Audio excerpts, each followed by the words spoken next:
নমস্কার বন্ধুরা, আবার চলে এসেছি একটা নতুন ভিডিও নিয়ে। আজ বানাবো আমি চিলি চিকেন। এই দেখুন, আমি মাংসটাকে ভালোভাবে ধুয়ে নিয়েছি। এবার পরিমাণ মতো লবণ দিয়ে দিলাম। আমি একটা ডিম নিয়ে নিয়েছি, ডিমটা এবার মাংসের মধ্যে দিয়ে দেব।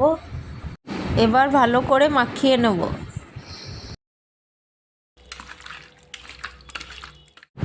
এখানে আমি পরিমাণ মতো হলুদ ও লঙ্কা গুঁড়ো দিয়ে দিয়েছি।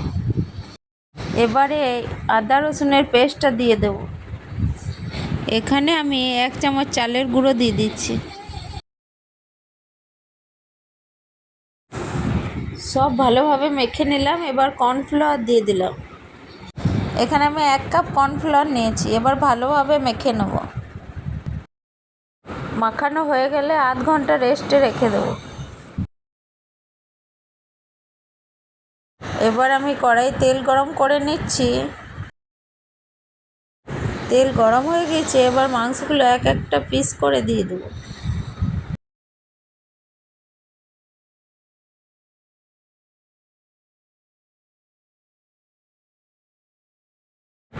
এরকম লাল লাল করে ভেজে নেব।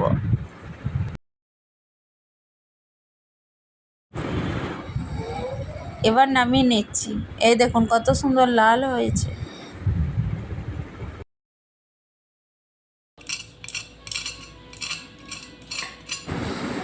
দেখুন কত সুন্দর ক্রিস্পি হয়েছে।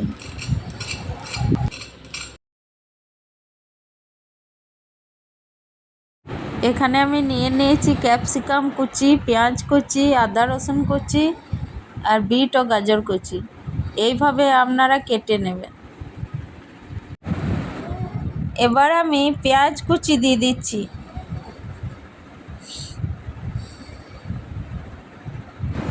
এবার আমি বিট ও গাজর কুচি দিয়ে দিচ্ছি।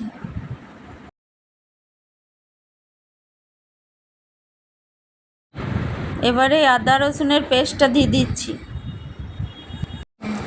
আদা রসুনটা ভালোভাবে ভেজে নিয়ে এবার ক্যাপসিকাম দিয়ে দেবো, যাতে আদা রসুনের গন্ধটা ভালোভাবে চলে যায়। লঙ্কা গুঁড়ো দিয়ে দিচ্ছি। এবার সস দিয়ে দেবো। এখানে আমি 1 কাপ সস নিয়েছি।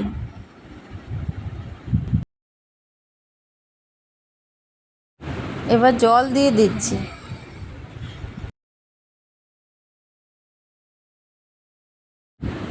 ফুটে গিয়েছে। এবার আমি মাংসগুলো দিয়ে দেবো।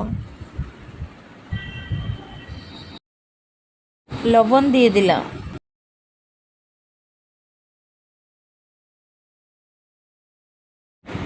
এই দেখুন আমাদের চিলি চিকেন রেডি।